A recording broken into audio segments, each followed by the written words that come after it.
بسم الله الرحمن الرحيم، والصلاة والسلام على أشرف المرسلين سيدنا محمد صلى الله عليه وسلم النبي الأمين وعلى آله وصحبه أجمعين. إن شاء الله دلوقتي هنكلمكم على فيتامين د. أهمية فيتامين د أهمية كبيرة قوي، عكس ما كنا فاهمين زمان إن هو الميكروبات اللي بيركبوا الكالسيوم عشان نوصل الكالسيوم من الدم للعظم، ولو الميكروبات ده مش موجود وبناخد كالسيوم ما بيجيبش نتيجة، وفي الاخر بينزل فيه البول او البراز وما بنستفدش منه او من امتصاصه للعظم. طيب دلوقتي بقى لقينا فيتامين د الحقيقة ليه اهميات كتير. فيتامين د مهم جدا في المزاج. يعني تخيل ان الفيتامين د نقصه بيعمل نسبة اكتئاب، ولقوا ان معظم اللي عندهم امراض نفسية او اكتئاب يعني بالذات بيبقى عندهم نقص شديد في فيتامين د. وان فيتامين د اللي عنده كمية كويسة من فيتامين د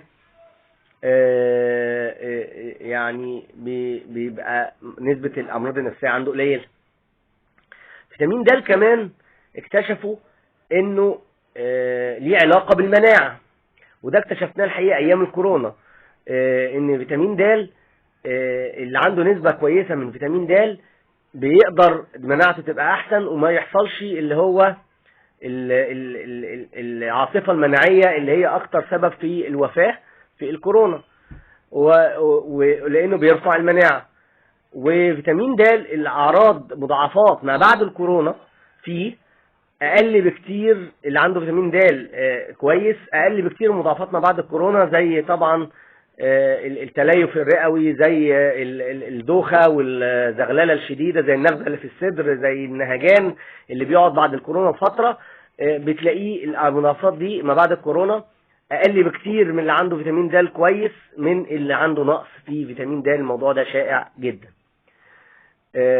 فاذا فيتامين د مش بس مهم في تظبيط نسبة الكالسيوم في الجسم، ولكن هو كمان مهم جدا في المناعة، ومهم جدا في المزاج العام للبني آدم.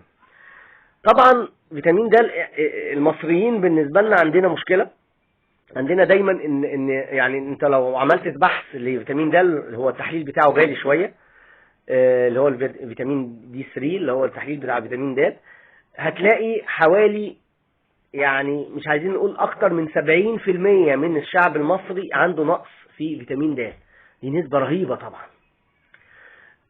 سببها يعني كانوا زمان يقولوا ان اللي عندنا الموضوع ده شائع اكتر في الستات، عشان الستات محجبين وفي بلد شرقية ما بيتعرضوش للشمس والكلام ده. لا، هو المشكلة مش في الستات بس، ده في الرجالة كمان.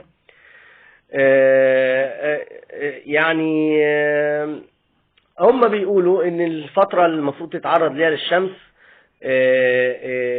يعني الفترة اللي هي بين الساعة 10 او الساعة 12 ظهرا، اللي هي فترة الشمس الشديدة دي، اللي بيقولوا فيها الفيتامين د اللي في الاشعة اللي هو البنفسجية اللي بتنشط فيتامين د اللي تحت الجلد.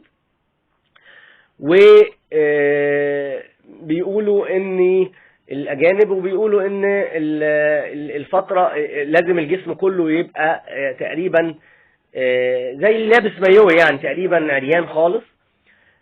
كنا فاكرين ان احنا بلد شرقي والكلام ده زي قبل كده، لكن دلوقتي يعني في دكتور في جامعة الازهر عمل دكتوراه ان عندنا مشكلة، او المصريين عندهم مشكلة في امتصاص فيتامين د. فحتى لو خدوا فيتامين د ما بيمتصوهوش كويس، وبالتالي دي حاجة ليها علاقة بال الريس او اللي نقدر نقول ايه، حاجة وراثية عندنا، او حاجة ليها علاقة بسلالة المصريين، او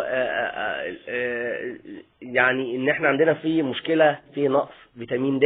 وده السبب الرئيسي حقيقة لموضوع نقص فيتامين د اللي عند 70% من الشعب المصري. وكانش السبب معروف ليه، لكن في دكتور في جامعة الازهر عمل دراسة على المصريين، لقى ان في مشكلة عندنا في امتصاص فيتامين د. فاحنا يعتبر فيتامين د ده يفضل من ان احنا من الحاجات المهمة جدا ان احنا ناخده. ما نعتمدش على الاكل وما نعتمدش على الشمس، ونشرب منتجات البان بقى كل يوم، طبعا منتجات البان اللي هي البلدي. يعني خلي بالكم ان احنا الحاجات الخالية الدسم اللي هي العلب المعلبة دي نسبة الكالسيوم فيها تكاد تكون معدومة. فالكالسيوم اللي هو في اللبن البلدي والزبادي البلدي، وممكن يكون بعض انواع الجبن اللي هي خفيفة التصنيع. اتمنى الجميع صحة جيدة، والسلام عليكم ورحمة الله وبركاته.